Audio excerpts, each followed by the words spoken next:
and there were like 4 lightsabers in it from George Lucas, and he said, "Pick your lightsaber."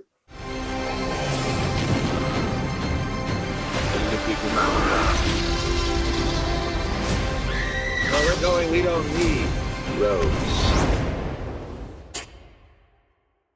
Mr. Neeson, I'm going to start with you. I would imagine because your Liam. filmography is Liam. Liam. All right. I would imagine since your filmography is so vast and you've played such a wide range of different kinds of characters, obviously as an actor, you have to undergo different training and you have to learn different skills and trades, whether it's, how to fight or how to hold a gun or wield a lightsaber.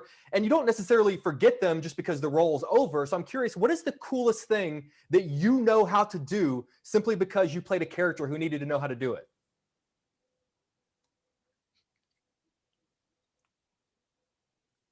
The coolest thing. Well, I remember it being incredibly cool when at the start of when we started shooting The Phantom Menace, the first Star Wars film, 22 years ago, 3 years ago,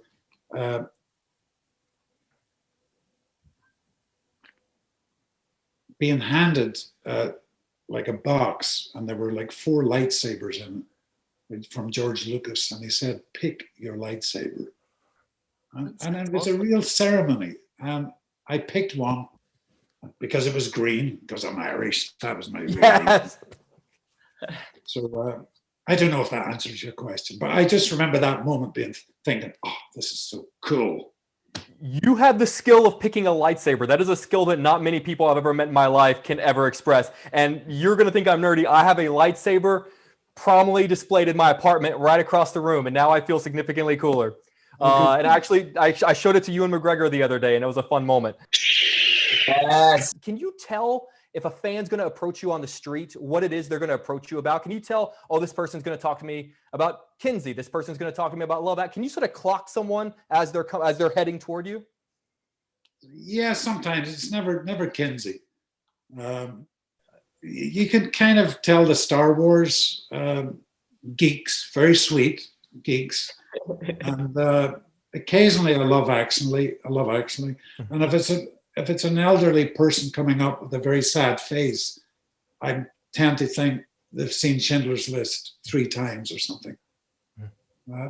That's maybe being a bit cruel, but it's kind of those 3 categories, Miss Walsh, I was thinking about your character a lot today. I was thinking about this idea of you enter into a relationship with someone and you're starting to learn things about them, and all of a sudden you learn that they're a bank robber, which is not something that you normally learn when you're in a relationship. So I'm curious for both of you guys, obviously not to get too personal, but just to have fun. What's the most interesting thing you've learned about someone after you started dating them?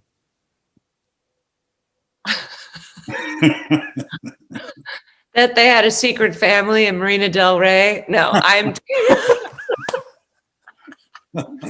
they lived in a van down by the river. No, I don't know, man. I can't answer that.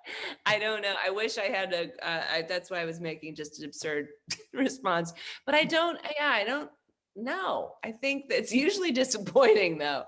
And it's usually in the past anyway, it's been like, oh.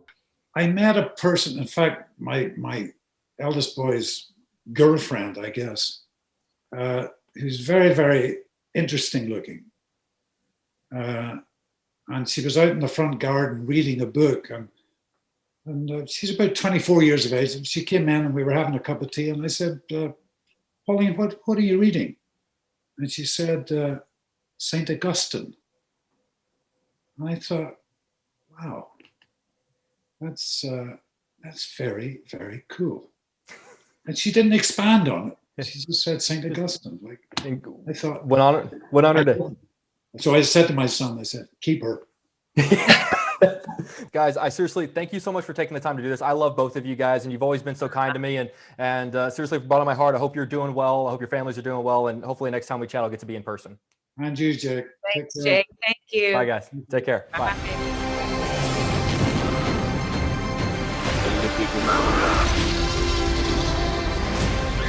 Where we're going, we don't need roads.